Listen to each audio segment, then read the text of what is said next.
কল্পনা করুন এমন এক জাতির কথা যারা ছিল স্থাপত্যবিদ্যায় অপরাজেয়। বিশাল বিশাল পাহাড় কেটে যারা তৈরি করত আলিশান প্রাসাদ, যাদের শক্তি আর সম্পদ দেখে মনে হতো তারা অমর।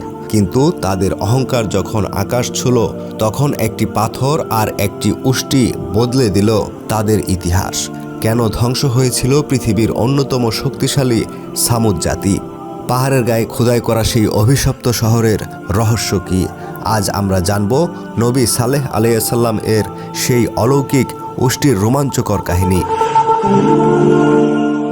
আজ জাতির ধ্বংসের পর আরবের হিজাজ ও তার বুকের মধ্যবর্তী অঞ্চলে উত্থান ঘটে সামুদ জাতির। তারা ছিল যেমন শক্তিশালী তেমনি শিল্পী, কিন্তু ক্ষমতার দম্ভে তারা ভুলে গিয়েছিল তাদের সৃষ্টিকর্তাকে।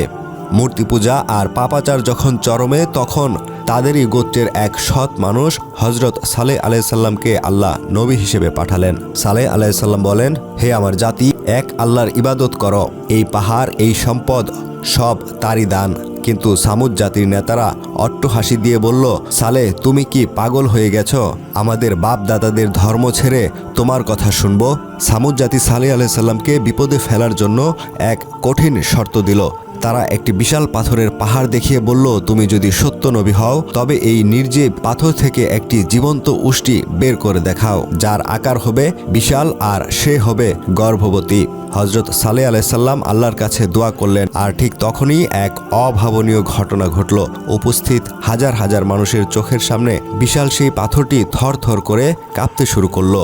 বিকট শব্দে পাথর চিরে বেরিয়ে এলো এক বিশালাকার জীবন্ত ও গর্ভবতী উষ্টি। পুরো সামুদ জাতি স্তব্ধ হয়ে গেল। কেউ কেউ ঈমান আনলেও নেতারা রয়ে গেল অহংকারী। সালেহ আলাইহিসসালাম সতর্ক করে বললেন, সাবধান, এটি আল্লাহর উষ্টি, একে কেউ কষ্ট দিও না। একদিন এই উষ্টি কোপের পানি খাবে আর অন্যদিন তোমরা খাবে। আশ্চর্যের বিষয় ছিল, উষ্টিটি যেদিন পানি খেত সেদিন সে এত দুধ দিত যে পুরো সামুদ জাতির অভাব মিটে যেত। কিন্তু পাপিষ্ঠদের মনে দানা বাঁধছিল এক ভয়ঙ্কর ষড়যন্ত্র।